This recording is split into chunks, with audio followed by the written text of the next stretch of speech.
I'm going to try to not go off the rails here, but if you watch this meeting, you can tell that I'm at a point, frustration-wise, that I haven't been at before. And a couple things have happened over the past few days that have kind of brought me to this point. And there's a group of people in this community that is intentionally trying to create division. They are intentionally putting out false and misleading information. They are intentionally attacking the Board of Commissioners for the benefit of the sheriff. There is a legitimate, organized effort to recall the two of you who just took office to protect the sheriff. And I worked with the two of you, and I worked with a lot of a variety of people. You guys work harder than anyone I have seen here. Your integrity is not even questionable. The reasons you're doing this, the effort you're putting forward, is all to benefit the people who live here, to protect them, to benefit them. But yet you're being portrayed in this untrue light by these individuals. One of them was here, he left. He used to be the treasurer. And that is disgusting to me. And I'm going to put a couple facts out there, because people lie, people mislead, but the evidence never lies. So follow the evidence here. These are facts. This is not my opinion. These are facts. And I want to tell you some of the facts about this sheriff, because I worked with him. And I have been hesitant to do this because of that blue line, my reputation in the law enforcement community, but I'm done because these people will continue to lie and continue to manipulate this community in an effort to recall the two of you so the sheriff can have his way. When the reality is, the one who needs to be recalled is the sheriff. And maybe that's where I need to focus my efforts. Because let me tell you the real John Ward, okay? Here's the real John Ward. And I'm going to take you back to the budget committee that Ms. Cockerham has encouraged people to watch the video. Watch the video where we are going back and forth about money, and the sheriff comes in and he says, I got to have my canine program. I got to have it. It's officer safety. I can't lose it. And it was $6,000 that we were short. $6,000. And we had already cut our salary $20,000 before any other employee got their wages cut or got dismissed or lost their job. We cut our salaries $20,000. And then he came in and he stood at that podium and he said, I need $6,000 more to keep this canine program going. And what did we do? We gave up $2,000 each, which, by the way, that money is still going to the sheriff's office, and we don't have a canine program. Okay? Let me ask you a question, community. Why didn't John Ward cut his salary? Why didn't he do that? I'll tell you why. Because he's selfish, and that's who he is. Those are the facts. You can watch it. In fact, he hasn't cut his salary at all. Not one penny. He could, but he isn't going to do that. If you look back at the budget meeting, and I made recommendations on demoting some of his higher staff, his sergeants, his lieutenants, that kind of thing. I didn't want to have to do that. But what I did want to do is I did want to prevent people from losing their jobs, from our deputies losing their jobs. And if he would have done that, he wouldn't have lost his people. They would have just been working for a lower salary, and that would have allowed him to lower his salary, which would have saved another position. But he didn't do that.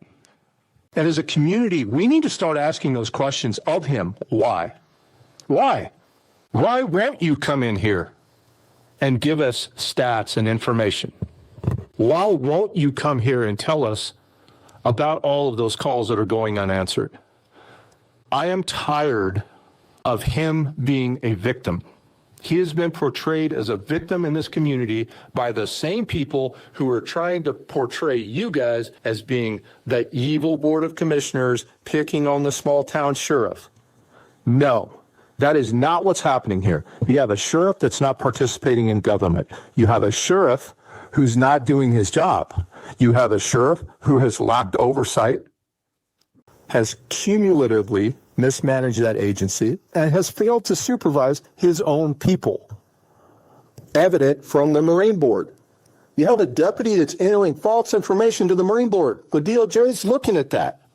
Has there been an internal investigation? Has there been accountability? Has there been any of that? It is time for this community to stand up and say, that is enough. Look at the facts. This is not the problem. The problem is across the street. And until the problem is removed, nothing's going to change here. Not a thing. The law enforcement community that I come from is not that. In fact, the law enforcement community I come from, we try to weed that out. And I am done with it. Man, I am done with it. It is such a disservice to the people of this community, and it is a matter of time before somebody in this community loses their life because of these stupid games. It is unacceptable. And the people here, the people of Curry County, man, I just urge you to step up and hold him accountable. Hold him accountable. Demand answers. I get people calling me and emailing, why won't the sheriff do this? Why won't the sheriff do that? He needs to be at this podium answering those questions from the people, that the people are afraid. The people are afraid. They fear that he won't respond to their call, or he'll single them out, or he'll do. Man, that's got to stop. We have some really good police officers in Curry County. Really good ones. Brookings PD has some, man, they got some upcoming young guys. They got some guys that have come in from out of the area. Isaac, you guys have done an amazing job building that agency. The chief has done an amazing job, Donnie, all those guys. We got some good cops in this county. We got some good OSP guys in this county. And I've talked to some of them. And I want the people of this county to know, you recall that sheriff, and they will step up to fill that spot. Don't think that there isn't going to be somebody that won't do it. We've got some people right now in the law enforcement community that are watching this closely that would love the opportunity to completely change the culture and the leadership there. From the bottom up, change the logo, change the policy, change the procedure, change it all. And I can tell you that the guys that I talk to that have demonstrated an interest in that role have flat out told me, man, I'm not gonna step back and be a victim. I'm gonna be coming to you, and I'm gonna be telling you what we don't have. I'm gonna tell you what we don't need, and I'm gonna have accountability and expectations with you. And that's what we need. That's what this community needs before someone dies. And that's the reality. 2025, and we don't even know what they do. Now, we got some guys over there that I know are working hard because I still talk to them. But the law enforcement community here, I'm telling you right now with certainty, because I talk to them regularly, they view this sheriff the same way that I do, including the leaders of this community. Now, they're not going to publicly say that, but I will, because I'm done with it.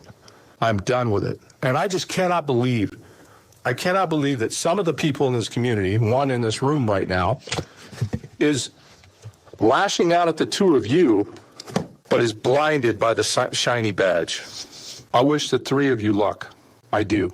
And I hope that you will continue this fight. And I hope this community will rally behind you and look at the facts and stop saying, well, the commissioners took all his money away. He had opportunity in many different directions. What has he done creatively? What has he done? He won't take any recommendations. He won't do anything differently. And then I've had critics say, you're the big city cop picking on the small town. Well, you know what? Then it's time for change. We got to get away from the small town stuff, or this will continue to overshadow the other issues in this county. It will continue to steal all of your time, your effort, your energy, and the funding from all of the other things in this county that are so needed, like the planning department, as well as all of our employees. And it's got to stop. It's got to change. And I'm going to go deal with the personal issues I got to go deal with. And I'll get through all that stuff.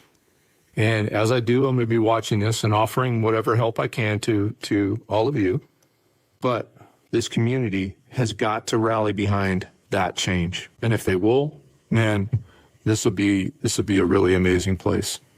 So the last thing I'll say is thank you to all of the people who continue to support me. The phone calls, the emails, all of that stuff. I really appreciate it. It's very meaningful. This is a life experience I will never forget. And the biggest part of that experience is all of the people that have said some of the things that they have said to me that is incredible. I am extremely grateful and thankful for that. And it has been an honor and an absolute privilege to work with the two of you and serve the people of this county. And I'm thankful to have done it. That's all I have. And I will conclude this meeting on April 15th. Make one.